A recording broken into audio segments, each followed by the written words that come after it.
បាទសូមគោរពជម្រាបសួរទៅដល់ជនរួមជាតិក៏ដូចជាប្រិយមិត្តក្នុងនិងក្រៅប្រទេសសូមគោរពជម្រាបសួរលោកយាយលោកតាខ្មែរពូមីងបងប្អូននៅសហគមន៍ខ្មែរនៅទីក្រុង Long Beach រដ្ឋ California បាទសូមស្វាគមន៍ការមកដល់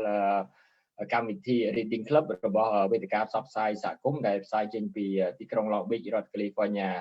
បាទអញ្ចឹងយើងអានសៀវភៅជាភាសាខ្មែរដែលមានចំណងជើងថារដូវអត់អាហារហើយជាភាសាអង់គ្លេស Stirring Season នេះយើងគៀកនឹងមកដល់ទីបញ្ចប់ហើយបាទអញ្ចឹង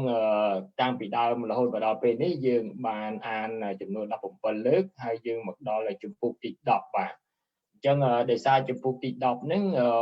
វែងយើងបែងចែកចេញជា2សម្រាប់កម្មវិធីថ្ងៃនេះមួយហើយយើងបន្តពាក់កណ្ដាលទៀតនៅសម្រាប់កម្មវិធីថ្ងៃអាទិត្យក្រោយទៀតបាទអញ្ចឹងដោយសពដងកម្មវិធីរបស់យើងមានក្រុមអ្នកអានជាភាសាខ្មែរនិងក្រុមអ្នកអានជាភាសាអង់គ្លេសដោយសារសៀវភៅនេះមានជាភាសាខ្មែរផងជាភាសាអង់គ្លេសផងអញ្ចឹងកម្មវិធីរបស់យើងតែងតែមានការផ្ដល់នៅការលើកទឹកចិត្តក៏ដូចជាការចូលរួមពីសំណាក់អ្នកនិពន្ធផ្ទាល់គឺលោកវិជ្ជបណ្ឌិតសៀងសេងបាទលោកតែងតែចូលមកក្នុងកម្មវិធីជាមួយក្រុមអ្នកអានរបស់យើងដើម្បីទន្ទឹងរង់ចាំនៅឆ្លើយរាល់សំណួរចម្ងល់និងអ្វីដែលក្រុមអ្នកអានរបស់យើងនឹងចង់ធ្វើការចោទសួរទៅលោករីករាយនឹងឆ្លើយតបទៅតាមអ្វីដែលលោកអាចធ្វើទៅបានហើយក៏យើងក៏សូមស្វាគមន៍ចំពោះអ្នកទស្សនាកម្មវិធីរបស់យើងបើសិនមានសំណួរចម្ងល់ចង់សួរទៅកាន់អ្នកនិពន្ធរបស់យើងនឹងសូមស្វាគមន៍គ្រាន់តែផ្ញើសារមកកម្មវិធីរបស់យើងខ្ញុំនឹងយកសំណួរអ្វីដែលចង់សួរហ្នឹងដាក់ជូនទៅលោកវិជ្ជបណ្ឌិតដែលជាអ្នកនិពន្ធដើម្បីឲ្យលោកធ្វើការឆ្លើយតបជូនតាមការគួរបានអញ្ចឹងខ្ញុំសូមការអនុញ្ញាតដើម្បីណែនាំក្រុមអ្នកអានរបស់យើងបាទអញ្ចឹងក្រុមអ្នកអានរបស់យើងមាន2ក្រុមដោយអ្វីដែលខ្ញុំបានលើកឡើងខាងលើទី1ក្រុមអានភាសាខ្មែរអញ្ចឹងក្រុមអានភាសាខ្មែរមានលោកគ្រូ Derrick បាទជម្រាបសួរលោកគ្រូ Derrick អមយុទ្ធបាទលោកគ្រូ Derrick សូមអមយុទ្ធបាទជម្រាបសួរបាទហើយថ្ងៃនេះក៏យើងមានបន្ទុកមួយទៀតជូនលោកវិជ្ជបណ្ឌិតសៀងសេងទោះបីជាលោកមកទន្ទឹងរង់ចាំក្នុងការឆ្លើយតបពីក្រុមអ្នកអានរបស់យើងក៏លោកចូលរួមអានជាភាសាខ្មែរជាមួយក្រុមអ្នកអានជាភាសាខ្មែរបាទជម្រាបសួរលោកវិជ្ជបណ្ឌិតសៀងសេងបាទជម្រាបសួរបាទជម្រាបសួរបងប្អូនទាំងអស់បាទហើយសម្រាប់ក្រុមខ្មែរមាន3នាក់ហើយសម្រាប់ក្រុមអានជាភាសាអង់គ្លេសក៏មាន3រូបដែរទី1 Gloria បាទជម្រាបសួរ Gloria ជម្រាបសួរបាទហើយអរគុណ Gloria ច្រើននៅ Arizona អាចពេលវេលាខុសពីនៅ Long Beach ប្រហែលជា1ម៉ោងអញ្ចឹងនៅខាងនោះកាន់តែយប់ជ្រៅដោយសារនៅអាមេរិកនៅចាប់ដើមដូរម៉ោងរៀងថយចុះក្រោមនោះ1ម៉ោងបាទហើយអ្នកទី2លោកគ្រូ Viith បាទជម្រាបសួរលោកគ្រូ Viith បាទជម្រាបសួរគ្រូបាទលោកគ្រូ Viith តែងតែដាក់គេហៅថា background នៅអនុស្សាវរីយ៍ដ៏ជូរចត់ផ្អែមល្ហែមគ្រប់រសជាតិដែលលោកគ្រូធ្លាប់ឆ្លងកាត់នៅជំរំខាវីដាងអញ្ចឹងអ្នកដែលធ្លាប់ឆ្លងកាត់នៅជំរំខាវីដាងបានឃើញរូបភាពដែលលោកគ្រូ Viith បានដាក់នៅ background នោះប្រកាសជានឹកឃើញនៅអនុស្សាវរីយ៍ដ៏ជូរចត់ផ្អែមល្ហែមគ្រប់រសជាតិមិនអាចបំភ្លេចបានបាទសូមអរគុណដល់លោកគ្រូ Viith ដែលបានដាក់ background ភ្នំខាវីដាងដែលជាព្រំប្រទល់រវាងស្រុកខ្មែរយើងនិងជាមួយស្រុកថៃបាទហើយសម្រាប់ក្រុមអ្នកអានទី2ហ្នឹង Kerry Chhay បាទជំរាបសួរ Kerry Chhay ជំរាបសួរអ្នកនរគ្នាបាទហើយអរគុណ Kerry Chhay លើខំប្រឹងប្រែងណាស់ឥឡូវហ្នឹងគាត់បាននឹងកំពុងចូលរៀនភាសាខ្មែរជាមួយកម្មវិធីរបស់យើងបាទហើយយើងនឹងបង្កើតមួយថ្នាក់ថែមមួយទៀតហើយក្រៅពីថ្នាក់ថែមមួយទៀតយើងនឹងបង្កើតកម្មវិធីថ្មីមួយទៀតគឺកម្មវិធីកំណាព្យបាទព្រោះយើងចង់អភិរក្សលើកស្ទួយកំណាព្យខ្មែរយើងអញ្ចឹងយើងរកលោកគ្រូមកកាន់កម្មវិធីនឹងបានហើយយើងនឹងចាប់ផ្ដើមបង្កើតកម្មវិធីបន្ថែមទៀតបាទទោះបីយ៉ាងណាក៏ដោយកម្មវិធីរបស់យើងធ្វើដោយការស្ម័គ្រចិត្តជួនកាលទៅมันប្រកាសជាថាអ្វីដែលយើងធ្វើហ្នឹងវាមានដំណើរការរហូតទៅដល់ពេលណាមួយទៀតប៉ុន្តែយើងនឹងព្យាយាមអ្វីដែលអាចធ្វើទៅបានបាទព្រោះកម្មវិធីរបស់យើងធ្វើឡើងដោយការស្ម័គ្រចិត្តទៅតាមការលះបង់របស់អ្នកដែលស្ម័គ្រចិត្តចូលរួមទាំងអស់គ្នាដើម្បីផលប្រយោជន៍សង្គមជាតិយើងក៏ដូចជាជាតិសាសន៍របស់យើងបាទអញ្ចឹងខ្ញុំសូមការអនុញ្ញាតអញ្ជើញក្រុមអានជាភាសាអង់គ្លេសសូមចាប់ផ្ដើមមុនបាទសូមអរគុណ Okay, we are reading a starving season, starting in chapter 10. So we divide in two sections. Those that have questions, we have an author on our panel. Please drop in and ask the question. So please do so. And this chapter right here gonna be exciting because it's about Khai Dang. And I'm sure 90% of people that migrate here to the United States is stay there majority of the time with their families. So it's very interesting. So let's go ahead, Gloria. The floor is yours. Thank you. Chapter 10. I breathed a little easier once our bus rolled through the gate to Khai Dang, KID, the sprawling camp thrown up beside the small mountain that gave it its name.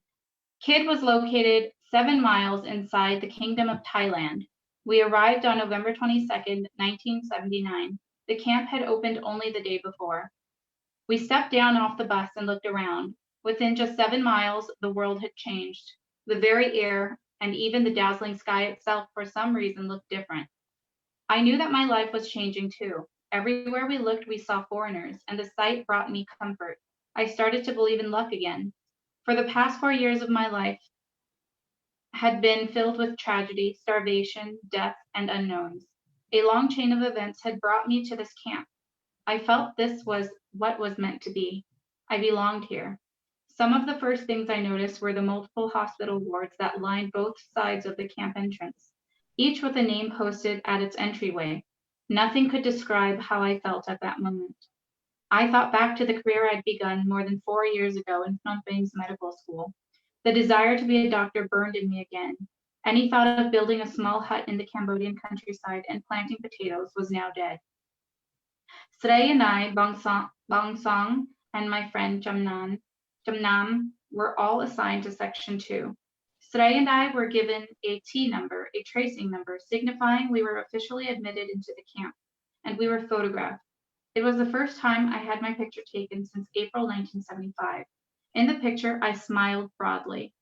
Every day I saw truck after truck piled high with bamboo rolled into the camp. Soon the whole camp was transformed into a bamboo city. I had never seen anything quite like this before. Camp 007 was just a clearing in the jungle. Khai Dang was a world away from this. KID was very well organized. Food was distributed to the refugees via representative in each section. The volunteer section representatives were chosen by the section members. The food, mainly rice and salty fish, was supplied by the United Nations High Commissioner for Refugees, UNHCR. Distribution was both orderly and peaceful. Having just survived the killing fields, everyone was so happy to receive even the simplest fare. Life here was simple and safe. The water was clean too, no longer milky as it had been in the Khmer Rouge labor camp. Large square water tanks had been installed to supply the refugees. All we had to do was walk to the tank area and collect it in plastic containers we were provided. Young children, the majority of them shirtless and some naked, liked to gather around these tanks. They laughed and chased each other around the tanks. They climbed atop the tanks and sat with their legs dangling. Some stood up and danced. They behaved just like kids. Some even fashioned a yoke to carry water back to their hut as people do in the village. It was a kind of joyful scene I hadn't witnessed for the past 4 years. Our camp neighbors, the Prak Sin family, lived in a hut across from us on the other side of the walkway. Prak Sin was selected to be our representative section. He made sure we received bamboo and thatch, the necessary materials to build our hut. Refugees were instructed to build their huts along a continuous row, leaving narrow walkways to provide access. Some people just slept on the ground. But as for me, the carpenter, a hut was only the beginning. I used leftover bamboo to build a small bed, just large enough for Srey and me. Our completed hut was only about 4 feet tall, so we had to bend down to enter. But we had no complaints. We were grateful to the UNHCR for providing us supplies. Water buffalo searched for grass in the fields surrounding Khai Dang. It was harvest season, so the landscape here was parched and dust was everywhere. Most days, in an effort to keep the dust down, trucks spread water on the camp road. Traffic into the camp was heavy. Besides countless truckloads of bamboo and thatch, numerous Red Cross cars, trucks, pickups, and motorcycles rolled in, and lots of people. Refugees from Cambodia continued to enter the camp, and the camp population swelled quickly. Camp construction was rapid and constant. The peaceful environment, coupled with the presence of so many foreigners, made me feel great. The Cambodian people were living again, just like in the old days before the Khmer Rouge. Soon, camp markets sprang to life. People sold food and cassette tapes of Khmer pop music. Men could be seen playing volleyball. Laughing children with homemade toys played everywhere. Barbers set up shops. People built larger camp compounds to serve as community centers. Cultural arts, English, and Khmer classes were started. Some of the refugees even began a school for classical Cambodian dance. Talented individuals worked to preserve Khmer culture that had almost been lost in the killing fields. Camp life was just like living in a small town with the freedom to walk around, except there was a camp boundary made of barbed wire and patrolled by Thai soldiers. One day, Chumnam's sister bought a cucumber from the market and invited us to share dinner with her. I watched her peel the cucumber's outer skin. Then she slowly began to make meticulous decorative cuts so that the cucumber would be pleasing to the eye. I watched as she finished the fine cuts and then carefully arranged the slices in the center and around the rim of the plate. Before the war, I'd seen my mother prepare cucumbers like this, but that was years ago in times of peace. I laughed at her. I can't believe you survived the labor camps. She smiled back, knowing I'd been watching her. We're living in a different time now. We eat because it tastes good, not because we're hungry. She was right. The subject of food no longer consumed us. When we greeted each other, we no longer asked how many cans of rice are shared by 10 persons where you live, real or watery rice. Hunger didn't own us anymore. Still, I was careful not to eat too many slices. Thank you, Gloria. The Kaidam Camp Hospital is made up of 10 trench and bamboo ward, each run by different country agency. Hospital wards were built on both sides of the camp entrance. On my second day in camp, I started walking from camp entrance, passing ward after ward, paying close attention to the sign posted on each German, French, Japanese, Thai, Red Cross, Catholic ward, and so on. Finally, towards the end of the complex, I saw a sign that read, Ward 1, Acute Adult Medicine, staffed by Cambodia Volunteer and American Refugee Committee. I walked inside and asked in English, asked to be a volunteer. My choice of ARC ward was no coincidence. I have searched for an American medical ward in this new camp even before I have time to finish building my hut. I was interested in only one ward. My goal was to go to America. ARC Ward 1 was an adult acute medicine ward. Like the other, it was built of bamboo and trench. The ward was one long room with a gravel floor and a high ceiling to provide ventilation. A large oxygen tank sat at the front entrance. The ward had 110 beds set in multiple rows. Plastic string was strung high along the head of each bed to hold a patient chart, IV fluid, and even X-ray. Family was allowed to stay with the patient, so it wasn't uncommon to see multiple family members, including children, in one bed. The hospital provided 3 meals a day to each patient and his family. Most of the time, this was a meal of rice, fish, and vegetable. Stray and I and my friend Jamang all began working on the ARC ward. I was quite familiar with the majority of the disease here. Patients suffer from malnutrition and pneumonia and tropical infectious disease, such as cloacal, dysentery, malaria, and tuberculosis. Many were quite sick. Meningitis was somewhat prevented, and later when the ARC ward was designated a meningitis ward, many patients died. The very first group of volunteer doctor and nurse I worked with on the Ward 1 was from Minnesota. These admirable professionals were willing to help in any way they could. It inspired me to see them care for their Cambodian patient the way all humans are supposed to be treated. These Westerners also took the time to train our Khmer staff. They showed the Khmer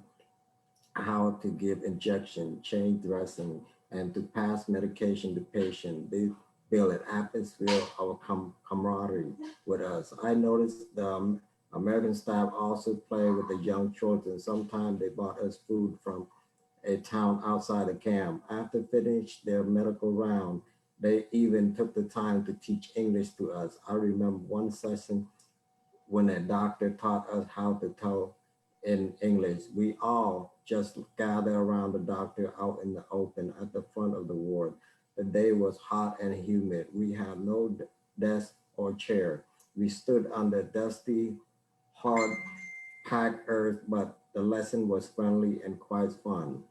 It was on the ARC ward one day that I began meet Dr. Hang Noor. We known each other in Phnom Penh before the Khmer Rouge seized power. In those days, he worked as a doctor at Monirong Hospital, the same hospital I worked in the medical student volunteer. As soon as he spotted me, the first word out of his mouth were, "I thought you died in the labor camp. I thought you didn't survive." I quickly replied later, as I explored the sprawling camp, I was to find a few medical school classmates who also managed to get here. Some of them worked on the German surgical ward located just opposite ours. Bong Song worked in the outpatient department. Long worked with the French group. Thank you, Viith. Nearly all the refugees at Khao Dang have been victims of Khmer Rouge, where they have been students like me, professionals, merchants, small vendors, or farmers. A separate camp had been set up for Khmer Rouge cadre and their families, many of whom who had also fled to Thailand. From time to time, a Khmer Rouge cadre was identified as Kid. Very shortly, camp authorities would send that person to a separate camp for fear that someone would take vengeance on him. By word of mouth, I learned a Khmer Rouge cadre named Ta Chen was in Khao Dang. This man has been responsible for all the rice, sugar, and produce storage in Chamro R. He determined which village received food stores and what quantity. Though I crossed paths with him a few times, I've been careful to avoid this mean chief of commerce. While his stores of food were plentiful, we starved. One day I found myself seeking him out at this hut in Khao. As soon as he laid eyes on me, I knew he remembered who I was. The boastful Khmer Rouge chief grew silent. Gone was all his yelling. I politely told him the reason I'd taken the time to find him. Look at your situation now. Look at the concern and love the foreigners show of the Khmer. Your heart is Khmer. You were born Khmer, and yet you treated Khmer as slaves. Many here know you are Khmer Rouge, yet we treat you no differently from the rest of us. I turned and walked out of his hut and left him to his thoughts. Stepping out into the blazing sunlight, I felt very good that I had a chance to say this to him. លោកគូវិត បាទចេញបាទ ចំពោះទី10នៅទំព័រ177 ខ្ញុំចាប់ផ្ដើមជឿចិត្តបន្តិចនៅពេលឡានក្រុងបានចូលមកមិត្តទ្វារជំរំខៅអ៊ីដាំជំរំនេះលាតសន្ធឹងក្បែរភ្នំតូចមួយដែលផ្ដល់ឈ្មោះឲ្យទៅជំរំនេះខៅអ៊ីដាំស្ថិតនៅចម្ងាយប្រហែល11គីឡូម៉ែត្រខាងក្នុងទឹកដីរបស់រាជាណាចក្រថៃឡង់យើងមកដល់ទីនេះនៅថ្ងៃប្រហោះទី22ខែវិច្ឆិកាឆ្នាំ1979ជំរំនេះទើបនឹងបើកទ្វារបានមួយថ្ងៃមុនថ្ងៃនេះខ្ញុំចុះពីឡានក្រុងហើយសម្លឹងមើលអ្វីដែលនៅជុំវិញទីនេះជំរំនេះនៅឆ្ងាយពីជំរំ007តែ11គីឡូម៉ែត្រសោះប៉ុន្តែពិភពលោកហាក់ដូចជាបានផ្លាស់ប្ដូរមានលំហអាកាសតែមួយមានមេឃតែមួយដូចគ្នាប៉ុន្តែមិនដឹងជាហេតុផលអ្វីបានជាធ្វើឲ្យការចាប់អារម្មណ៍របស់ខ្ញុំប្រែក្លាយទៅជាខុសគ្នាទៅវិញខ្ញុំដឹងថាជីវិតខ្ញុំក៏នឹងប្រែប្រួលទៅតាមនេះដែរខ្ញុំបានឃើញជនជាតិបរទេសច្រើននៅគ្រប់ទីកន្លែងក្នុងជំរំនេះហើយគឺការឃើញជនជាតិបរទេសជាច្រើននេះហើយដែលបាននាំមកនៅភាពសុខដុមរមនាដល់ខ្ញុំចាប់ផ្ដើមមានជំនឿទៅលើសំណាងឡើងវិញ4ឆ្នាំកន្លងមកនេះជីវិតខ្ញុំពោពេញទៅដោយសោកនាដកម្មការលំបាកវេទនាការស្រែកឃ្លានការប្រត់ប្រាស់គ្នាការស្លាប់និងភាពមិនទៀងទាត់ខ្សែបណ្ដាញនៃ ព្រឹត្តិការណ៍ដ៏សែនវែងតាំងពីព្រឹត្តិការណ៍ដំបូងនៅថ្ងៃទី17ខែមេសាឆ្នាំ1975ទៅព្រឹត្តិការណ៍ជាបន្តឥឡូវនេះជាទីបញ្ចប់បាននាំខ្ញុំឲ្យមកដល់ជំរំនេះខ្ញុំមានអារម្មណ៍ថានេះជាវាសនាខ្ញុំនេះគឺជាកន្លែងដែលខ្ញុំត្រូវបានមករស់នៅអ្វីជាដំបូងដែលខ្ញុំបានឃើញគឺអគារពេទ្យជាច្រើនដែលសង់ឡើងជាជួរអមសងខាងផ្លូវចូលជំរំអគារនីមួយមានផ្លាកឈ្មោះដាក់នៅខាងពីមុខទ្វារចូលគ្មានអ្វីដែលអាចពលរនាអារម្មណ៍ខ្ញុំបានទេ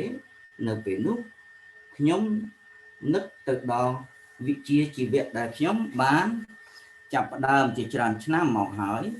នៅមហាវិទ្យាល័យពេទ្យសេចក្តីប្រាថ្នាចង់ខ្លាយទៅជាវិជ្ជាបណ្ឌិតបានឆេះងំក្នុងខ្លួនខ្ញុំសារជាថ្មីឡើងវិញគំនិតទាំងប្រមាណដែលចង់សង់ខ្ទមមួយនៅតាមទីជនបទក្នុងប្រទេសយើងនិងបំណងចង់ដាំដើមដំឡូងឈើពិតជុំវិញខ្ទមក៏បានរលត់ផុតអស់ទៅដែរគេចាត់បងសុំចំណាំនឹងខ្ញុំឲ្យទៅនៅក្នុងក្រុមទី2គេមានលេខសម្គាល់ខ្លួនឲ្យយើងហៅថា T number ដែលជាលេខសម្រាប់តាមដានជនភៀសខ្លួននិងជាលេខដែលបញ្ជាក់ថាយើងបានចូលមកក្នុងជំរំនេះដោយស្របតាមផ្លូវច្បាប់គេថតរូបយើងទាំងពីរជាមួយផ្លាកលេខសម្គាល់ខ្លួននេះគឺជាលើកទី1ទៅហើយដែលខ្ញុំត្រូវបានគេថតរូបបន្ទាប់ពីខែមេសាឆ្នាំ1975មកនៅក្នុងរូបថតខ្ញុំសើចបិទមាត់មិនចិត្តជារៀងរាល់ថ្ងៃខ្ញុំបានឃើញឡានធំជាច្រើនគ្រឿងដឹករស័យយ៉ាងវែងត្រួតលើគ្នាយ៉ាងខ្ពស់ចូលក្នុងជំរំមិនយូរប៉ុន្មានជំរំទាំងមូលបានคล้ายទៅជាទីក្រុងរស័យខ្ញុំមិនដែលបានឃើញទិដ្ឋភាពបែបនេះទេពីដើមមកជំរំស្រោ7ជាកន្លែងដែលគេគ្រាន់តែកាត់ឆ្ការព្រៃចេញតែប៉ុណ្ណោះប៉ុន្តែជំរំខៅអ៊ីដាំងជាពិភពខុសគ្នាឆ្ងាយខៅអ៊ីដាំងបានត្រូវគេរៀបចំចាត់ចែងបានសែនល្អផ្ទះប្រជាជនត្រូវបានសង់ឡើងជាជួរយ៉ាងមានរបៀបត្រឹមត្រូវគេប្រគល់ស្បៀងអាហារទៅឲ្យអ្នកតំណាងក្រុមនីមួយសម្រាប់ចែកជូនទៅកូនក្រុមគេស្បៀងអាហារដូចជាអង្ករនិងត្រីប្រាធូជាដើមត្រូវបានផ្គត់ផ្គង់ដោយអង្គការសហប្រជាជាតិខាងជនភៀសខ្លួនគេចែកចាយម្ហូបអាហារនេះមានសណ្ដាប់ធ្នាប់ត្រឹមត្រូវនិងដោយសន្តិវិធីទើបនឹងបានរស់មានជីវិតពីការសម្លាប់អង្គាលយើងម្នាក់សែនសប្បាយពេលបានទទួលអាហារដែលគេចែកឲ្យទោះតិចក្តីច្រើនក្តីជីវិតនៅទីនេះមានលក្ខណៈសាមញ្ញងាយស្រួលនិងប្រកបទៅដោយសុវត្ថិភាពទឹកក៏ថ្លាស្អាតមិនលឿនខាប់ដូចយើងធ្លាប់ឃើញនៅក្នុងតំបន់ពលកម្មទេធុងទឹកដែកពណ៌ប្រាក់រាង4ជ្រុងស្មើធំដែលចាំងភ្លឺផ្លេតពេលត្រូវកាំរស្មីអាទិត្យត្រូវបានគេបន្ទប់ជាជួរនៅលើធ្នើឈើសម្រាប់ផ្គត់ផ្គង់ទឹកដល់ជនភៀសខ្លួនពេលចង់បានទឹកយើងគ្រាន់តែដើរទៅកន្លែងនោះបើកទឹកដាក់ចូលធុងផ្លាស្ទិកដែលគេបានចែកឲ្យយើងរួចរែកលីឬយួរមកផ្ទះយើងវិញតែប៉ុណ្ណោះក្មេងតូចខ្លះភាគច្រើនខ្លះលេងខ្លួនទៅទេស្រាប់ននលពោខ្លះទៀតមានតែខោគ្មានអាវចូលចិត្តទៅ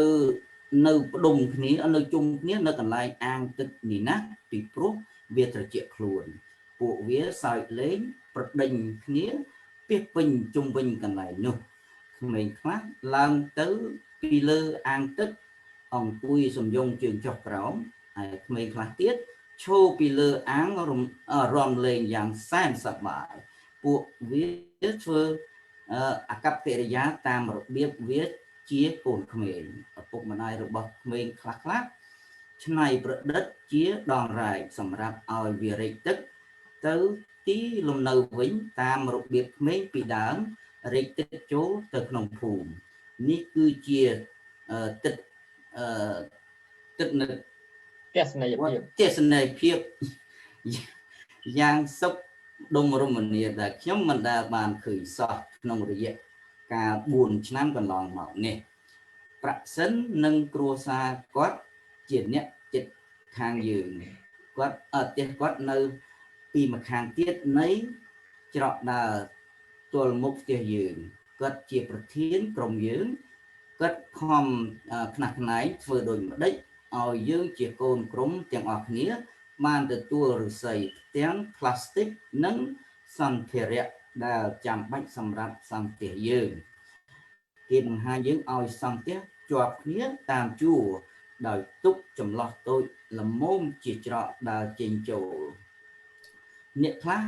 ក្រាលកម្រាលដេកស្ទល់ទៅនឹងដីប៉ុន្តែចំពោះខ្ញុំវិញក្នុងឋានៈនេះជាងឈើខ្ញុំយកឫស្សីសំណល់មកធ្វើជាគ្រែតូចល្មមសម្រាប់យើងទាំងពីរផ្ទះយើងមានកម្ពស់តែប្រហែលជា1ម៉ែត្រឬ1ម៉ែត្រ3ឬ4ទឹកប៉ុណ្ណោះយើងត្រូវតែអោនក្បាលចុះបន្តិចពេលដើរចូលក្នុងផ្ទះប៉ុន្តែប៉ុន្តែយើងមិនត្អូញត្អែអ្វីទេ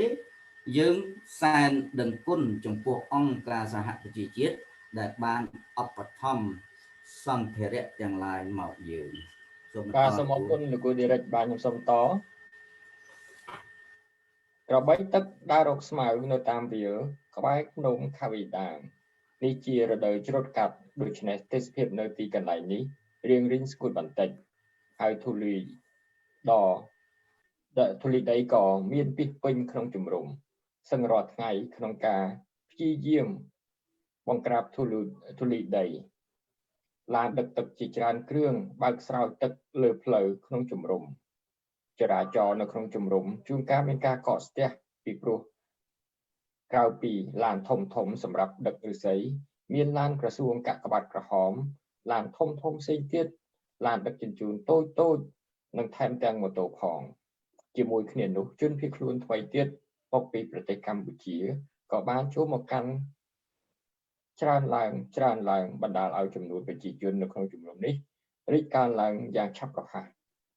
ការសង់ជំរំនេះត្រូវបានប្រព្រឹត្តយ៉ាងញាប់ដៃជារៀងរាល់ថ្ងៃបរិស្ថានដែលពោពេញទៅដោយសន្តិភាពភ្ជាប់ជាមួយនឹងវត្តមាននៃជនបរទេសនៅក្នុងជំរំគឺធ្វើឲ្យខ្ញុំមានអារម្មណ៍ដ៏សែនសប្តិប្រជាជនខ្មែរចាប់ផ្ដើមរស់ឡើងវិញហើយជីវិតយើងពេលនេះហាក់ដូចជាមិនខុសគ្នាពីជំនាន់មុនសង្គ្រាមនិងមុនរបបខ្មែរក្រហមទេមិនយូរប៉ុន្មានផ្សារក្នុងជំរំកើតឡើងលូតលាស់យ៉ាងរស់រវើកអ្នកលក់ចាប់ផ្ដើមលក់ម្ហូបអាហារផ្លែឈើនិងជាពិសេសកាសែតខ្សែអាត់ចម្រៀងសម័យយើងឃើញប្រុសជំទង់និងពេញវ័យលេងបាល់ទះឯក្មេងសើចកញ្ជ្រោងខ្ញៀវខ្ញាពីពេញក្នុងជំរំរត់លេងជាមួយប្រដាប់ក្មេងលេងតែឪពុកម្ដាយវាបានខំច្នៃប្រឌិតធ្វើឲ្យយើងឃើញមានទាំងតូបជាងកាត់សក់តាមផ្លូវទៀតផងប្រជាជននាំគ្នាសង់អគារធំសម្រាប់ជាកន្លែងប្រជុំរបស់សហគមន៍សាលារៀនអំពីសិល្បៈវប្បធម៌ខ្មែរដូចជារបាំបុរាណខ្មែរនិងភាសាខ្មែរជាដើមបានចាប់ដើមបើកទ្វារអ្នកដែលមានទេពកោសល្យពីដើមបានខំព្យាយាមប្រឹងប្រែងថែរក្សាវប្បធម៌ខ្មែរតែសឹងតែរលាយបាត់បង់អស់ទៅហើយនៅក្នុងវាលពិឃាតគេមានទាំងថ្នាក់សម្រាប់សិក្សាភាសាអង់គ្លេសទៀតផងជីវិតប្រជាជនខ្មែរនៅក្នុងជំរំចាប់ដើមមានសម្រស់មិនខុសពីជីវិតយើងនៅក្នុងភូមិពីដើមទេយើងដើរហើរបានដោយសេរីកុំឲ្យតែចេញក្រៅពីរបងលួសបណ្ដាដែលត្រូវបានឃ្លាំងមើលនិងយាមល្បាតដោយកម្លាំងថៃថ្ងៃមួយបងចំណានតែត្រូវជាបងស្រីរបស់ចំណាំទិញបានត្រសក់មួយមកពីផ្សារហើយហៅយើងឲ្យចូលហូបញ៉ាំបាយជាមួយគាត់ខ្ញុំអង្កេតឃើញគាត់កំពុងចិត្តសម្បកត្រសក់រួចគាត់ចិត្តឆ្លាស់ជាចំណិតស្ដើងនិងរៀបចំតុបតែងដោយ តម្រៀបចំណិតត្រសក់យ៉ាងផ្ចិតផ្ចង់ខ្លះនៅចំកណ្ដាលចាននិងមួយចំនួនទៀតនៅតាមកែមចានដើម្បីទាក់ទាញអារម្មណ៍និងភ្នែករបស់អ្នកភ្លក្សកាលពីចំនួនសង្គមខ្ញុំធ្លាប់ឃើញម្ដាយខ្ញុំរៀបចំណិតត្រសក់លើចានដោយរបៀបនេះដែរប៉ុន្តែបានកន្លងមកជាយូរឆ្នាំមកហើយតាំងពីយើងនៅមានសន្តិភាពម្ល៉េះខ្ញុំសើចចំអកលេងនឹងបងចំណានខ្ញុំមិនស្មានថាបងអាចនៅរស់ចេញពីអាពតរួចទេគាត់សើចត្រឡប់មកខ្ញុំដោយដឹងថាខ្ញុំបានអង្កេតមើលគាត់ចិត្តត្រសក់ឥឡូវនេះយើងរស់នៅក្នុងពេលវេលាខុសគ្នាពីមុនយើងញ៉ាំពីព្រោះម្ហូបយើងឆ្ងាញ់មិនមែនមកពីយើងឃ្លានទេគាត់និយាយត្រូវមែនប្រធានបទអំពីម្ហូបអាហារលែងចោទជាបញ្ហាចំពោះយើងទាំងអស់គ្នាទៀតហើយពេលយើងជម្រាបសួរសុខទុក្ខគ្នាយើងលែងសួរគ្នាពីកន្លែងបានប៉ុន្មានកំប៉ុងក្នុង10នាក់ឬក៏របបគោឬរបបរាវក៏ឃ្លោកទៀតហើយការស្រេកឃ្លានលែងខ្លាចជាម្ចាស់យើងទៀតហើយជាមួយគ្នានោះដែរខ្ញុំក៏មានហ៊ានញ៉ាំត្រសក់បងចំណានច្រើនចំណុចដែរមន្ទីរពេទ្យនៅខាវីដាងមានអគារទាំងអស់10ដែលធ្វើអំពីឫស្សីហើយមានដំបូលប្រក់ស្បូវអគារពេទ្យទាំងអស់សង់ជាជួរអមសងខាងផ្លូវចូលហើយអគារមួយគ្រប់គ្រងដោយអង្គការឬប្រទេសខុសៗគ្នាថ្ងៃទី2នៅក្នុងជំរំនេះខ្ញុំចាប់ផ្ដើមដើរចូលពីមាត់ផ្លូវចូលកាត់ពីអគារពេទ្យមួយទៅអគារពេទ្យមួយទៀតដែលខំយកចិត្តទុកដាក់ទៅលើសញ្ញាខាងក្រៅនៃអគារនីមួយប្រទេសអាល្លឺម៉ង់បារាំងជប៉ុនក្រុមកាកបាទក្រហមថៃក្រុមកាតូលិកនិងប្រទេសផ្សេងទៀតទីបំផុតនៅអគារខាងចុងបំផុតនៃខាងស្ដាំដៃខ្ញុំឃើញផ្លាកសញ្ញាដែលសរសេរថា World One Staffed by Cambodia Volunteers and the American Refugee Committee បកប្រែថាអគារពេទ្យមួយធ្វើការដោយអ្នកសមាជិកខ្មែរនិងគណៈកម្មការនៃប្រជាជនអាមេរិកខាងជនភៀសខ្លួនខ្ញុំដើរចូលទៅក្នុងអគារនោះហើយនិយាយភាសាអង់គ្លេសទាំងរដប់រដោះសូមអនុញ្ញាតពីគេឲ្យបានចូលជាអ្នកសមាជិកធ្វើការក្នុងអគារនោះការជ្រើសរើសយកអគារដែលមានអ្នកធ្វើការជនជាតិអាមេរិកនេះមិនមែនជាការចៃដន្យទេខ្ញុំបានស្វែងរកអគារពេទ្យអាមេរិកនៅក្នុងជំរំមុនខ្ញុំគិតគូរពីរឿងសង់ផ្ទះទៅទៀតខ្ញុំមានការចាប់អារម្មណ៍តែទៅលើអគារពេទ្យមួយគត់ពីព្រោះបំណងរបស់ខ្ញុំគឺចង់ចេញទៅប្រទេសអាមេរិកបាទសូមអញ្ជើញលោកពូវិជ្ជបណ្ឌិតតបាទសូមអរគុណបាទ ARC អគារពេទ្យមួយជាមន្ទីរពេទ្យព្យាបាលបន្ទាន់សម្រាប់អ្នកជំងឺដែលមានអាយុពេញវ័យដោយអគារផ្សេងទៀតដែរអគារនេះសង់ពីឫស្សីហើយក៏មានដំបូលប្រក់ស្បូវដែរគឺជាអគារវែងទៅខាងក្រោយក្រោបដោយកូនគ្រួសតូចហើយមានកម្ពស់ខ្ពស់ស្រឡះដើម្បីឲ្យមានខ្យល់ចេញចូលគ្រប់គ្រាន់មានធុងអុកស៊ីហ្សែនធំមួយនៅចំមាត់ទ្វារខាងមុខមន្ទីរពេទ្យនេះមានគ្រែចំនួន110គ្រែតម្រៀបជាប់គ្នាជា4ជួរគេចងសន្ធឹងខ្សែនីឡុង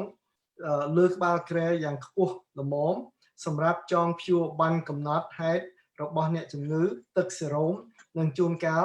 រូបថតកាំរស្មី X គេអនុញ្ញាតឲ្យគ្រួសារអ្នកជំងឺនៅជាមួយអ្នកជំងឺហេតុដូច្នេះហើយបានជាតាមធម្មតាយើងអាចឃើញសមាជិកគ្រួសារខ្លះដែលមានទាំងកូនក្មេងទៀតផងអង្គុយឬក៏ដេកនៅក្នុងអង្រឹងនៅលើគ្រែរបស់អ្នកជំងឺពេទ្យឧបត្ថម្ភបាយទឹកចំពោះអ្នកជំងឺនិងគ្រួសារគេមួយថ្ងៃ3ពេលជាទូទៅអាហារពេទ្យមានបាយត្រីនិងបន្លែបន្ទាប់មកយើងទាំង3នាក់ស្រីចំណាំនិងខ្ញុំបានចាប់ផ្ដើមធ្វើការនៅក្នុងអគារ ARC នេះអ្នកជំងឺនៅទីនេះភាគច្រើនមានជំងឺខ្វះខាតជីវជាតិអាហារជំងឺរលាកសួតនិងជំងឺឆ្លងគ្រប់ប្រភេទដែលច្រើនកើតមានឡើងនៅក្នុងប្រទេសដែលស្ថិតនៅក្នុងតំបន់ក្តៅដូចជាជំងឺសន្និរោគរាគមូលគ្រុនចាញ់និងរបេងជាដើមយើងឃើញមានអ្នកឈឺធ្ងន់ជាច្រើននៅពេលនោះក្រុមទី1នៃគ្រូពេទ្យនិងគិលានុបដ្ឋាយិកាស្ម័គ្រចិត្តដែលខ្ញុំបានធ្វើការជាមួយមកពីរដ្ឋ Minnesota ពួកគេដែលមានជំនាញខាងវិស័យពេទ្យបានជួយប្រជាជនយើងដោយអស់សមត្ថភាពខ្ញុំមានការស្ងើចសរសើរយ៉ាងខ្លាំងពេលបានឃើញពួកគេមកថែរក្សាប្រជាជនយើងដែលមានជំងឺ ទៅតាមកតបកិច្ចដែលមនុស្សលោកត្រូវធ្វើនៅពេលឃើញអ្នកទៀតកំពុងលិចលង់ពួកអ្នកមកពីប្រចាំប្រទេសទាំងនោះថែមទាំងរកពេលវេលាមកជួយបង្ហាត់បង្រៀនខ្មែរយើងដែលជាអ្នកធ្វើការជាមួយឲ្យចេះជួយសង្គ្រោះខ្មែរគ្នាឯងទៀតផងគេបង្រៀនខ្មែរយើងឲ្យចេះចាក់ថ្នាំរុំរបួសនិងចែកថ្នាំដល់អ្នកជំងឺគេបង្កើតជាបរិយាកាសមួយដែលពោពេញទៅដោយមិត្តភាពជាមួយពួកយើង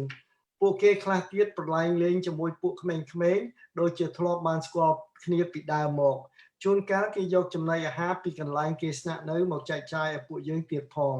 បន្ទាប់ពីធ្វើការចប់បើសិនជានៅសល់ម៉ោងជួនកាលគេឆ្លៀតពេលបង្រៀនភាសាអង់គ្លេសដល់ពួកយើងខ្ញុំនៅចាំមានពេលមួយវិជ្ជបណ្ឌិតម្នាក់បង្រៀនយើងឲ្យចេះនិយាយភាសាអង់គ្លេសអំពីម៉ោងនិងពេលវេលាយើងទាំងអស់គ្នាផ្ដុំគ្នារង្វង់ជារង្វង់មូលជុំវិញគាត់នៅខាងក្រៅក្បែរមាត់ទ្វារចូលថ្ងៃនោះក្តៅហើយសើមផងយើងគ្មានតុឬកៅអីទេយើងឈរនៅលើវាលមែនប៉ុន្តែមេរៀននៅថ្ងៃនោះប្រកបទៅដោយមិត្តភាពនិងភាពកំប្លែងទៀតផងគឺនៅក្នុងអគារ ARC នេះហើយដែលខ្ញុំបានជួបវិជ្ជបណ្ឌិតងៅហាំងខ្ញុំធ្លាប់ស្គាល់គាត់តាំងពីនៅភ្នំពេញមុនពេលខ្មែរក្រហមឡើងកាន់អំណាចម្លេះនៅចំនួននោះគាត់ធ្វើការនៅមន្ទីរពេទ្យព្រះមនីវង្សដែលជាមន្ទីរពេទ្យដែលខ្ញុំធ្លាប់ស្ម័គ្រចិត្តចូលធ្វើការក្នុងឋានៈជានិស្សិតពេទ្យពេលគាត់ឃើញខ្ញុំភ្លាមពាក្យដំបូងដែលចេញពីមាត់គាត់គឺស្មានតែសៀងឯងស្លាប់បាត់ទៅហើយនៅអាពតខ្ញុំក៏មិនស្មានដល់តែបង្ហាងឯងនៅរស់ដែរខ្ញុំឆ្លើយទៅគាត់វិញយ៉ាងលឿនក្រោយមកខ្ញុំស្រាវជ្រាវរកឃើញមិត្តរួមថ្នាក់និងរួមវិទ្យាល័យពេទ្យអាទៀតដែលដោះស្រាយចូលមកក្នុងជំរំនេះដូចខ្ញុំដែរមិត្តខ្លះធ្វើជាមួយក្រុមអាល្លឺម៉ង់ខាងការវះកាត់ដែលស្ថិតនៅចំពីមុខអគារខ្ញុំបងសងធ្វើការខាងមន្ទីរព្យាបាលរោគផ្នែកកុមារឯឡុងធ្វើការនៅជាមួយក្រុមបារាំងសំទោសជនភៀសខ្លួនទាំងអស់នៅក្នុងជំរំខៅវីដាងសុទ្ធសឹងតែជាអ្នករងគ្រោះក្នុងរបបខ្មែរក្រហមអ្នកខ្លះជានិស្សិតដូចខ្ញុំឬក៏មានជំនាញខាងវិជ្ជាផ្សេងទៀតហើយអ្នកខ្លះទៀតជាអ្នករកស៊ីធម្មតាជាអ្នកលក់អីវ៉ាន់តូចតាចឬក៏ជាអ្នកធ្វើស្រែចម្ការគេមានជំរំផ្សេងទៀតដែលរៀបចំសម្រាប់ខ្មែរក្រហមនិងគ្រួសារគេដែលភាគច្រើនក៏បានភៀសខ្លួនមកចូលក្នុងដីថៃនេះដែរបើគេដឹងថាមានគ្រួសារខ្មែរក្រហមណាមួយនៅក្នុងជំរំខៅដាងភ្លាមអាជ្ញាធរនៃជំរំនឹងចាត់ចែងយ៉ាងឆាប់រហ័សដើម្បីបញ្ជូនពួកគាត់ឲ្យទៅនៅជំរំផ្សេងទៀតមិនខានពីព្រោះគេមានការព្រួយបារម្ភខ្លាចមានការសងសឹកពីសំណាក់ប្រជាជនផ្សេងទៀតខ្ញុំឮតពីមាត់មួយទៅមាត់មួយថាមានខ្មែរក្រហមម្នាក់ឈ្មោះតាឆេនសប្តាហ៍ថ្ងៃនេះរស់នៅក្នុងជំរំខៅវៃដាងនេះនៅឡើយតាឆេនជាប្រធានពាណិជ្ជទទួលខុសត្រូវខាងការចែកអង្ករស្ករត្នោតនិងគ្រឿងបរិភោគជាច្រើនទៀតនៅក្នុងភូមិចាមរអាគាត់ជាអ្នកអនុម័តថាសហគមន៍ណាត្រូវបានទទួលស្បៀងអាហារណានិងចំនួនប៉ុន្មានខ្ញុំធ្លាប់តាក់ទងនឹងគាត់ម្ដងម្យាមពីមុនប៉ុន្តែខ្ញុំតែងមានការប្រុងប្រយ័ត្ននិងជៀសវាងពីគាត់ជានិច្ចពេលឃ្លាំងគាត់មានម្ហូបអាហារពាសពេញយើងទាំងអស់គ្នាបែរជាត្រូវគាត់បង្អត់អាហារទៅវិញថ្ងៃមួយខ្ញុំបានបង្ខំខ្លួនឯងឲ្យដើរទៅជួបតាឆេននៅក្នុងជំរំខៅវិដាងពេលគាត់ក្រឡេកឃើញខ្ញុំភ្លាមខ្ញុំដឹងថាគាត់នៅស្គាល់ខ្ញុំមេខ្មែរក្រហមនេះធ្លាប់មានវោហារប្រែទៅជាស្ងាត់ស្ងៀមលែងចាញ់ស្រដីទៅវិញសំឡេងស្រែកជំទាវឡូឡាឲ្យគេដឹងពីដើមមកទាំងប្រមាណឥឡូវបាត់អស់ខ្ញុំប្រាប់ទៅគាត់ដោយសភាពរៀបសារអំពីបំណងរបស់ខ្ញុំពេលនោះមិត្តមានបានឃើញតែស្ថានភាពសប្តាហ៍ថ្ងៃទេមានមើលឃើញក្តីបារម្ភនឹងការស្រឡាញ់របស់ជនជាតិគេមកលើខ្មែរយើងទេបេះដូងមិត្តជាខ្មែរមិត្តកើតនៅក្នុងប្រទេសខ្មែរប៉ុន្តែមិត្តចាត់ទុកប្រជាជនថ្មីឆោកជាងខ្ញុំកំដរគេទៅទៀតមនុស្សភាគច្រើននៅទីនេះដឹងថាមិត្តជាខ្មែរក្រហមប៉ុន្តែយើងទាំងអស់គ្នាចាត់ទុកមិត្តមិនខុសគ្នាពីអ្នកឯទៀតទេខ្ញុំដែលត្រឡប់ចេញពីក្រៅផ្ទះទុកឲ្យគាត់ពិចារណាពាក្យខ្ញុំដោយខ្លួនឯងចេញមកដល់ខាងក្រៅក្រោមពន្លឺថ្ងៃដ៏សែនក្តៅខ្ញុំមានអារម្មណ៍ល្អថាយ៉ាងហោចណាស់ខ្ញុំបាននិយាយពាក្យខ្លះទៅឲ្យតាឆេនស្ដាប់បាទសូមអរគុណច្រើន សម្រាប់ការអានទាំងពីរក្រុមយើងទោះបីជាជំពូកទី10យើងអានទុកសម្រាប់ពាក់កណ្ដាលទៀតនៅមួយផ្នែកសប្តាហ៍ក្រោយប៉ុន្តែជំពូកនេះយើងអានប៉ុណ្ណឹងក៏យើងមានសំណួរឬក៏មានចម្ងល់អីចង់សួរលោកវិជ្ជបណ្ឌិតជាឱកាសសម្រាប់ពួកយើងបាទអញ្ចឹងសូមអញ្ជើញទាំងពីរក្រុមបាទ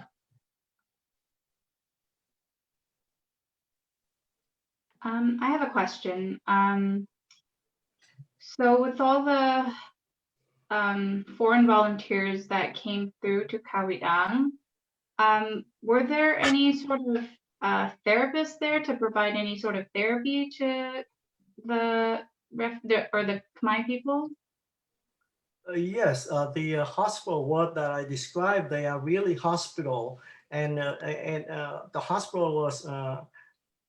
staffed by different country, and they are real doctors, including surgical ward and also obstetric as well. So people that sick can be treated inside that hospital or admit to that hospital for free. And they have all the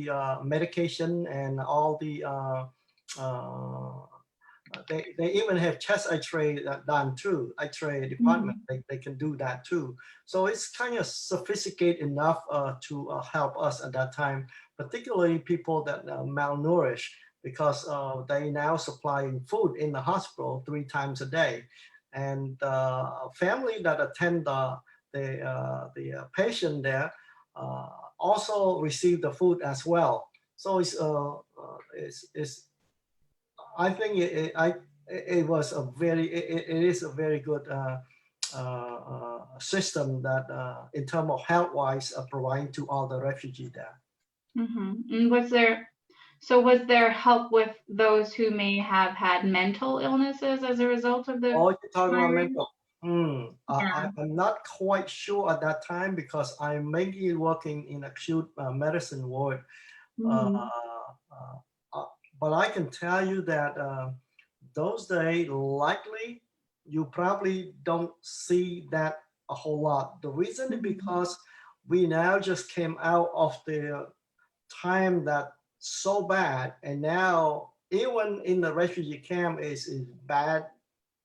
but it's not bad enough to compare with the time that we were before. So I think people probably feel more excited, more happier,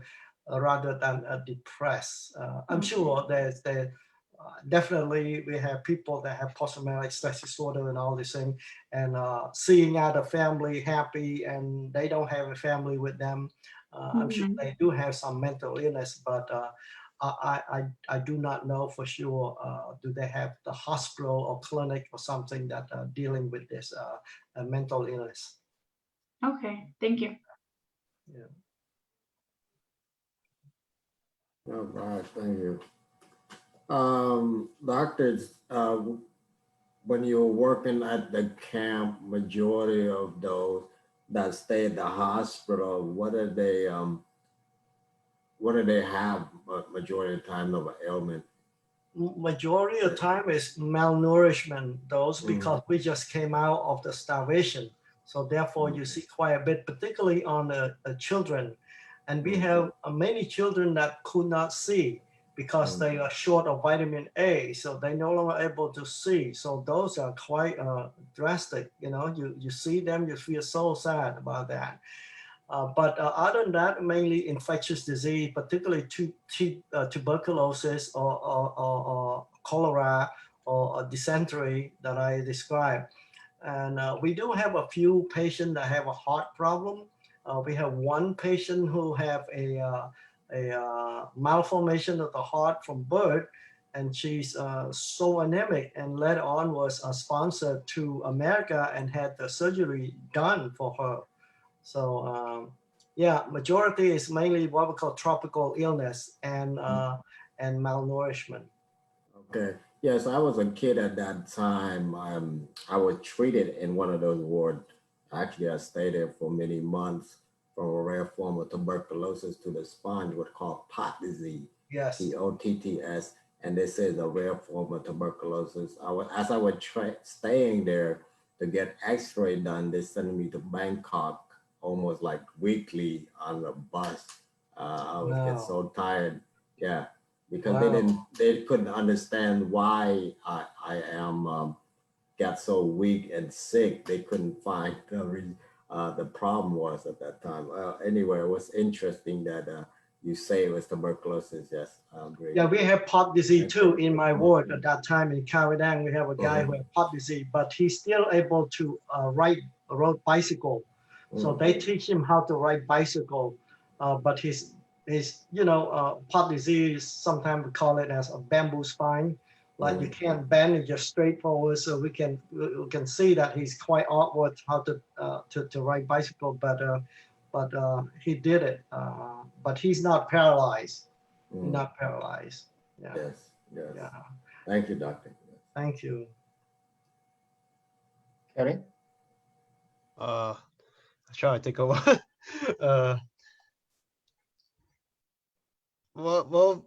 Like what was the call it? Like when you were working at the hospital and the foreigner, the volunteer doctors, like what was like one lesson you learned from them, like a memorable lesson? Well, the lesson I learned from them. Yes. It's so much about that, but mainly not related to health, because I know that their role being a doctor, you're supposed to help others. But the point is that when they came from somewhere else that don't know us and come in and help us, those touch me so bad. I always look at the time that I was with the Pol Pot. I mean, even the Khmer people hate Khmer and killing us, millions of people. And now you come in with a foreigner who never knew you, doesn't speak any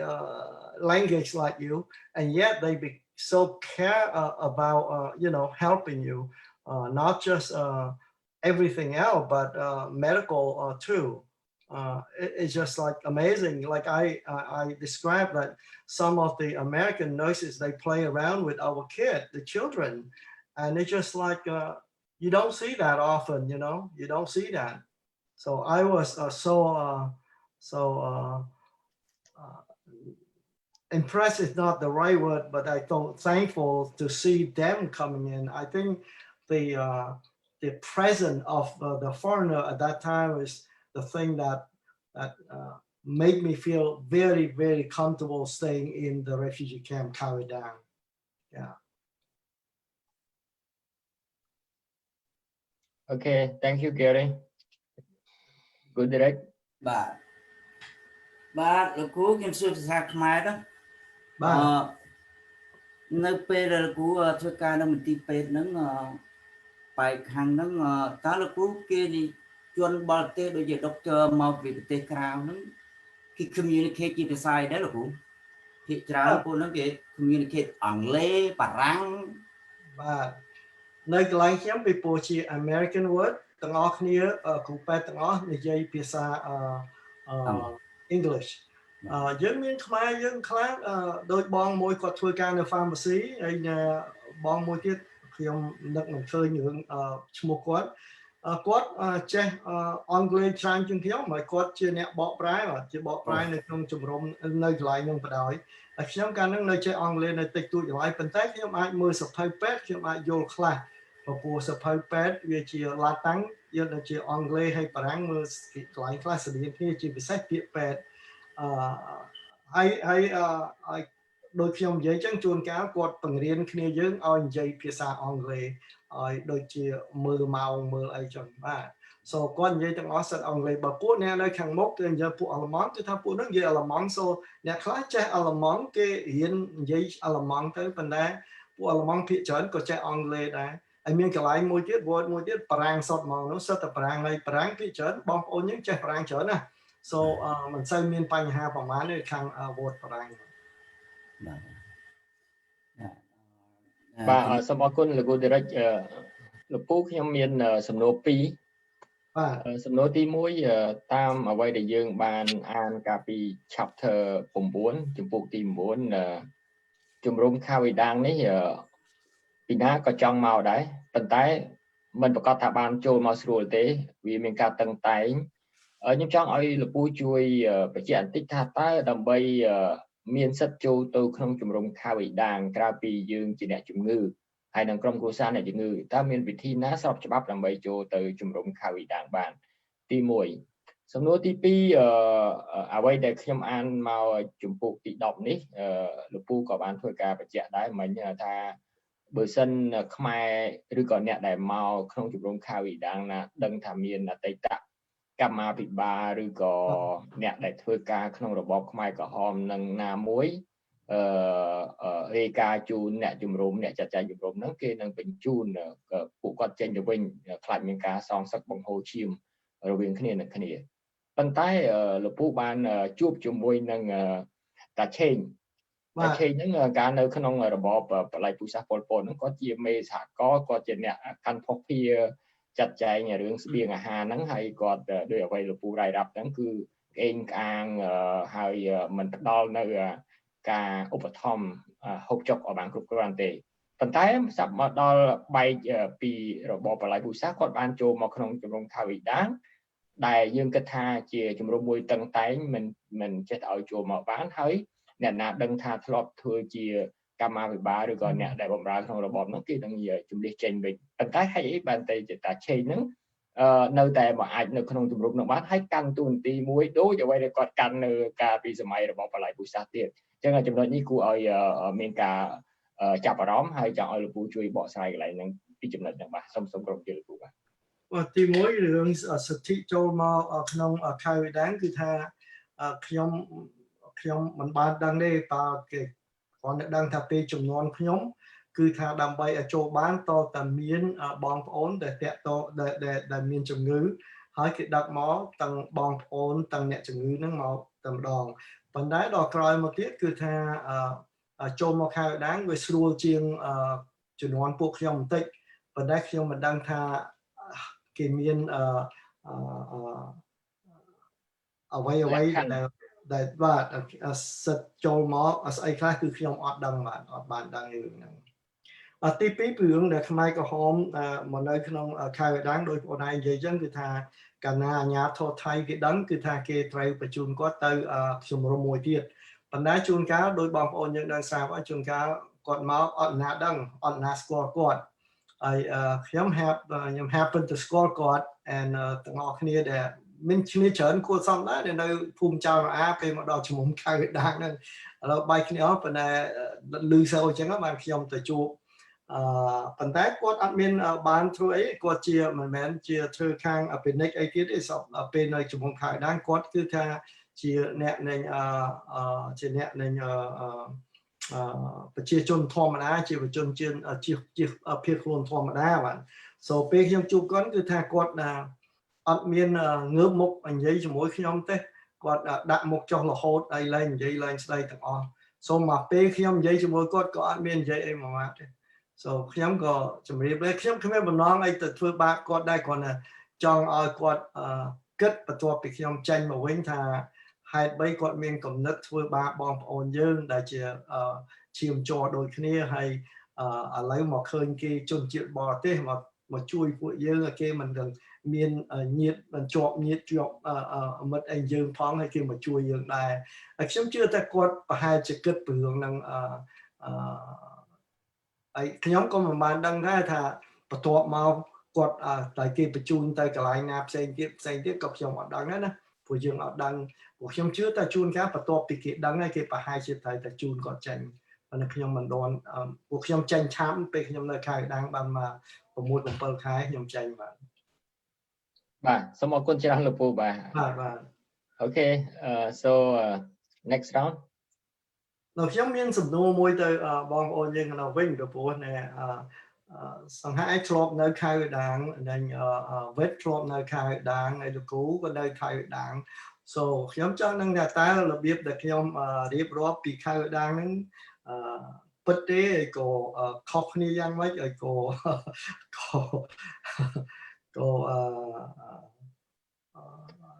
ខ្ញុំសុំមុនចុះខ្ញុំសុំមុនចុះបាទ តាមពិតលោកគ្រូវិទ្យនិងលោកគ្រូ Derrick សិតតែអ្នកបានឆ្លងកាត់នៅជំរំខាវីដាងចំពោះខ្ញុំអត់ដែលបានចំណាក់ស្រុកទេបាទដល់ពេលមកជីយន្តហោះមកអាមេរិកនេះឆ្នាំ2017ខែ12តែម្ដងបាទប៉ុន្តែខ្ញុំបានអានសភៅខ្មែរ Rise ហើយខ្ញុំបានអានសភៅតាក់ទងនឹងរបបបល្ល័យពូជសាសន៍មួយចំនួនរវាងអ្នកដែលបានរួចចាក់ផុតដោយលោកពូអញ្ចឹងមានខ្មែរយើងបានសរសេរសភៅច្រើនតាក់ទងទៅនឹងជីវប្រវត្តិគាត់ហ្នឹងខ្ញុំមើលទៅដូចជាអត់មានខុសប្លែកគ្នាទេលោកពូបាទឃើញថាដូចជាបដុំបសងគ្នាហើយខ្ញុំឃើញថាអ្វីដែលអ្នកនិពន្ធយើងដែលបានឆ្លងកាត់ផ្ទាល់ហ្នឹងតាមទស្សនៈខ្ញុំជាអ្នកអានទេណាខ្ញុំបានឆ្លងកាត់ដោយលោកគ្រូវិទ្យលោកគ្រូ Derrick ឬលោកពូទេប៉ុន្តែខ្ញុំមើលឃើញគាត់ឆ្លុះបញ្ចាំងនៅតថភាពដែលគាត់បានឆ្លងកាត់រៀងៗខ្លួនហ្នឹងហើយទស្សនភាពដែលរាយរាប់នៅក្នុងសភៅហ្នឹងដូចជាមិនខុសគ្នាទេបាទដូចជាមិនខុសគ្នាទេអ្វីដែលខ្ញុំក្នុងនាមជាអ្នកអានឥឡូវចង់ស្ដាប់ចង់ឮចង់ដឹងពីអ្នកដែលឆ្លងកាត់ទោះបីជានៅរៀងតូចតិចប៉ុន្តែលោកគ្រូ Derrick គឺពេញកន្លោះស្ដោកហើយអញ្ចឹងសូមអញ្ជើញលោកគ្រូ Derrick មុនបាទសូមអញ្ជើញលោកគ្រូរាយរាប់ពីរឿងជំរំខាវដាងខ្ញុំចូលឆ្នាំ1983ណាមិនមែនជិះដោយលោកគ្រូមក early ដូចជំនាន់គេបើក80អូខេបាទអ្វីវាបានកើតរួចគេទប់តែរួចមកហើយណាហ្នឹងហើយប៉ុន្តែ between ហ្នឹងខ្ញុំមិនដឹងទេប៉ុន្តែសម័យខ្ញុំគឺវាស្រួលគេចាត់ចែងមានពេទ្យមានអីកន្លែងគិតថារបបអីដូចគ្នាដោយពលលោកគ្រូមានរាយរាប់ក្នុងនោះគេចែកប្រាធូគេចែកអីចែកទឹកចែកអីចឹងណាដូចគ្នាអត់ខុសគ្នាទេកន្លែងហ្នឹងហើយអ្នកពេទ្យអាគារនោះឃើញគេមានគេហៅពេទ្យល្បែងអីចឹងនោះគេទៅរួមមកខិតមកបានន័យថាគេមានអាពេទ្យទី1ពេទ្យទី2អញ្ចឹងណាពេទ្យទី1ពេទ្យល្បែងបាទហើយដល់ពេទ្យមួយទៀតនោះពេទ្យនឹងសម្រាប់ធម្មតាគេព្យាបាលធម្មតាប៉ុន្តែគេហៅ ICRC ហ្នឹងកន្លែងវះកាត់មិនមែនដូចពលលោកគ្រូទេណាកន្លែងវះកាត់ហ្នឹងគេហៅ ICRC នឹងសម្រាប់គេទទួលវះកាត់ដូចអ្នកដែលមានមកពីជំរំតាមទាហានដែលគេមានប្រឆាំងគ្នាជាមួយទាហានយួនអីចឹងណាទាហានវៀតណាមអីនោះត្រូវរបួសត្រូវអីគេបញ្ជូនមកហ្នឹងអាហ្នឹងខ្ញុំជំនាន់នោះខ្ញុំធ្វើការនៅនឹងដែរខ្ញុំធ្វើការនៅគេហៅ OAI សម្រាប់ពួកខាងពិការណាហ្នឹងខ្ញុំបកប្រាយគេខាងនោះទេខ្ញុំចូលឆ្នាំ83ក៏ប៉ុន្តែអ្វីមិនខុសគ្នាមកនេះលោកគ្រូដូចគ្នាដែរអូខេបាទលោកគ្រូលោកគ្រូចេញបាទខ្ញុំមកកាលហ្នឹងដូចនៅទូចពេកប៉ុន្តែកាលខ្ញុំមកចូលនៅខយដាងហ្នឹងម៉ាក់ខ្ញុំថាខ្ញុំឈឺទៅក៏គាត់នឹងជួបមិត្តភក្តិគាត់ក៏ទិញឈ្មោះតាំងទៅមិត្តភក្តិគាត់ក៏បានត្រឡប់ទៅស្រុកវិញគាត់ក៏គ្រួសារខ្ញុំហ្នឹងក៏បានមកចូលខយដាងប្រើឈ្មោះគេនឹងហើយសិនខ្ញុំឈឺហ្នឹងពេកនៅពេទ្យហ្នឹងរហូតដល់ពី I think 81 80ហ្នឹងខ្ញុំចាប់ដើមឈឺតិចៗណាដាក់អាយុ like 4 or 5 years old andដើរដូច really weak and then about 81 that 81ហ្នឹងខ្ញុំចាប់ដើរឡើងកើតទៅហើយនៅដេកពេទ្យខ្ញុំ long you for many months ប៉ុន្តែយូរខែអញ្ចឹងទៅមកខ្ញុំក៏លួចចេញពីពេទ្យហ្នឹងក៏បានរកគ្រូខ្មែរទៅរកអីហ្នឹងហើយដូចខ្ញុំកាលហ្នឹងដូចនៅសង្កាត់លេខ4លេខអីនៅចិត្តបន្លាយទឹកហ្នឹងដល់ពេលក្លប់ឃើញបន្លាយទឹកនៅចិត្តភ្នំហ្នឹងអាហ្នឹងខ្ញុំនៅម្ដុំចិត្តហ្នឹងឯងហើយដែលថាខ្ញុំចាំច្បាស់ជាងគេហ្នឹងរាល់ខែហ្នឹងដែលថាគេចែកឲ្យហ្នឹងត្រីផ្លាទូហ្នឹងហើយជាមួយបាយខ្ញុំឡើងញ៉ាំហ្នឹងហើយខ្ញុំសុំដ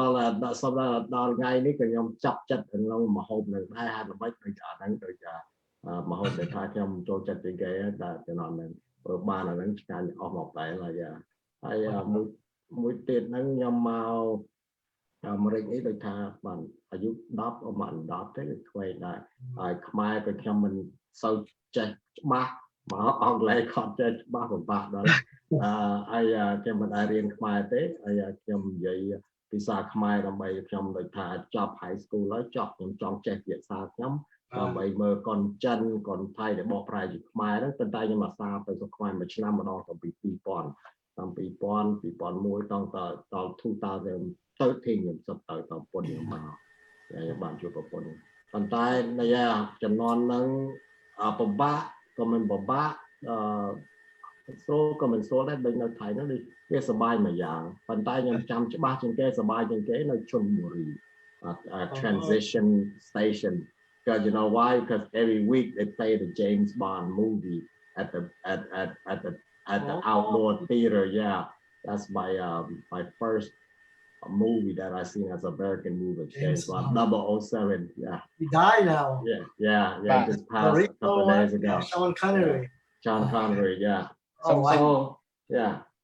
បាទសូមអរគុណលោកវិទ្យលោកDerrickទៅ Gloria ម្ដង Gloria ទោះបីជាគាត់អត់បានឆ្លងកាត់ឬក៏នៅជំរំហ្នឹងប៉ុន្តែគាត់រៀនសូត្រពីម្ដាយគាត់ហើយគាត់ធ្វើការសិក្សាស្រាវជ្រាវច្រើនតាក់ទងនឹងរបបបល្ល័ង្កពូជសាសន៍បាទអញ្ចឹងចង់ឲ្យ Gloria ជួយចែកម្លែកតិចថាតើយល់ឃើញយ៉ាងម៉េចដែរតាក់ទងទៅនឹងជំរំខាវីដាងហើយអ្វីដែលលោកពូបានតាក់តែងសរសេរហ្នឹងមានអីដែល Gloria មានការចាប់អារម្មណ៍ខុសប្លែកពីអីអ្វីដែល Gloria សិក្សាស្រាវជ្រាវកន្លងមកយ៉ាងម៉េចដែរសូមជួយចែកម្លែកពី Gloria អរគុណ I don't know too much about my mom's experience in Khao Dang. I've just seen pictures and like it sounds accurate to me. I've seen the pictures of like the bamboo huts and where I think she has a picture of her sitting in her hut like sewing. I was wondering like because you know when she left the Khmer Kham they had the clothing that they had to wear all black. Where did they get clothing from once they got to Khao Dang? Because she was wearing like fashionable clothes at Khao Dang and like nice purses and I was wondering, was that donated or did she have to buy that? She probably bought or somebody donated for her because that time, the Pol Pot ended in January, and now sometimes people don't leave the place till February or March, or like in my case, till June. But still, from that time, we have plenty of time already. People try to, we've been wearing that black pajama for 4 years. So now we have a chance to get rid of. So we are all trying to get rid of that too. So I don't know where they come at all. For me, I have my aunt who asked the tailor to do it for me. So she had money. So I don't know about your mom. Okay, I just thought about it. I'll have to ask her because I never really thought about that. Yeah, from what I know, they start having their own market about, I believe, that's where I stay close to. They have their own market, they trade, and they have a lot of good that bringing in from Thai border, actually, a lot of. I know in my year, because of 1980, at that time, because we just started, we do have like a hair cutter, we have lots of food. They sell food outside, so I don't know where they got. They like smuggling to Thai villages and get all these tools and all these ingredients and do that. And it's almost like living in a small village of Cambodia, that's a feeling that I felt at that time, except that you don't know what is your future. Did they record any of this? Like when the foreigners came in, did they make any documentaries about the Khao Dang? And yes, they do. There is movie about that. Multiple though, not just one. I was in one of them. They call it "Don't Forget the Khmer." Maybe I can share with Sanghak someday. I have the full video of that called "Don't Forget the Khmer." Really good one. Yeah. I would like to see that. That would be interesting. Okay, thank you, Gloria. Kerry Chhay, I think more or less you gonna learn something from your parents, and especially now you have been involving a lot regarding reading 2 different books, Khmer Rise and Starving Season. So you have any comment or any idea regarding what Dr. Seang Seng wrote about the Kawidang. You have any word? Please go ahead.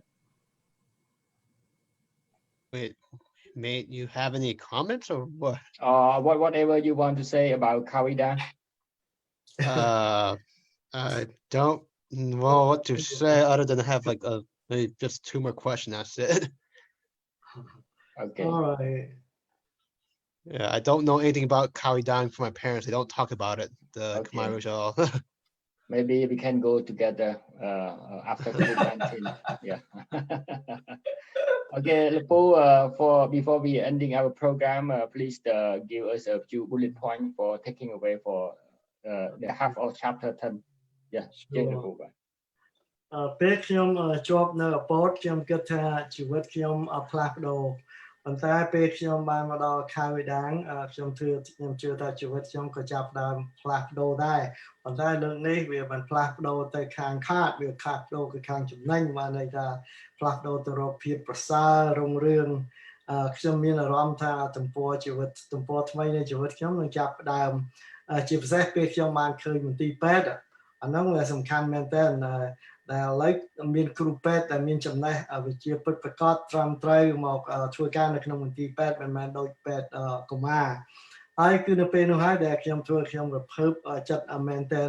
ហើយចិត្តដែលចង់ធ្វើជាគ្រូពេទ្យក៏ចាប់ផ្ដើមឡើងវិញនៅពេលហ្នឹង